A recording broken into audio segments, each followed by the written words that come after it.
Kabila ke bonde la pape na Vatican kuna pourtant utobo mabato. Est-ce que boyibi masolo ndenge lekaki po mukolo wana non senga permission pa Kabila po batu batambola après masolo yindi. Yoka kimbuta ko banga te president mutakubi malibanda za. Yoka Kalev bosa ma manifestation na bino mpiaka masolo toza sous contrôle. Nakanya mabasala na ba manifestation na zala bambila. Prise rassemblement de l'opposition za mutu tenena na malibanda. Ba convaincre Kabila lobi OK ba manifester. Jour ngope ko kit botala.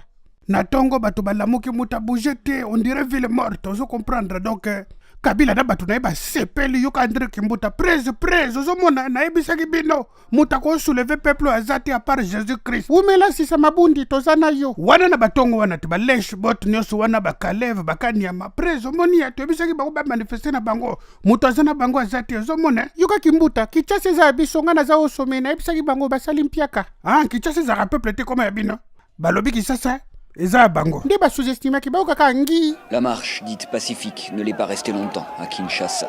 Pourtant, l'intention première pour cette frange de l'opposition était de déposer un simple mémo à la commission électorale. Le message était clair. Si nous sommes aujourd'hui dans la rue, c'est parce que, du point de vue constitutionnel, le mandat du président actuel est arrivé à sa fin. C'est-à-dire son préavis commence aujourd'hui jusqu'au 18 décembre. Et le 19, ça sera la passation du pouvoir. De nombreux affrontements ont eu lieu entre manifestants et forces de l'ordre. Ah, au monde des personnes qui peleke ce peuple a l'andi opposition.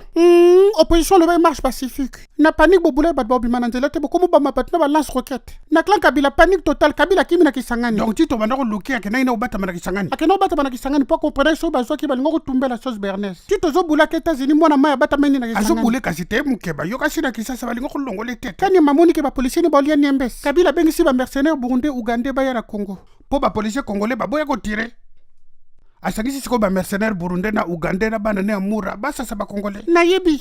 Ndenge lekaki après bakeda Vatican basala ndeti babi mabata malamu bamoni pape zo bana bango ngoya o Kabila constitution ne si azongo na italien donc Kabila partout place azo kende réponse mo Kabila dégage bomoni na parti a lobi bonjour pape kuta répondre yete po yambie na kanda tangu baye apeshe kutu Kabila mbote te na maboko ti bayambi wana bayambi 20 minutes apamba muta auto sala 8000 km 8 heures d'avion izalaka siko masoni basoleki na pape Kabila promettre pape kakotika pouvoir mais moi lo bango siko ezate azobanga soka lo bien ko siko trouble ko bima na Congo et puis pape a insisté à respecter constitution Kabila oza na terreau respecter malobana soko kosimisa na nzambe et soko lo mabe donc Kabila partout place azo kende bazo bise kaka respect de la constitution bo pesa ba bizu bien bokasi pape mastana bino sacrilège asoka kosi Vatican.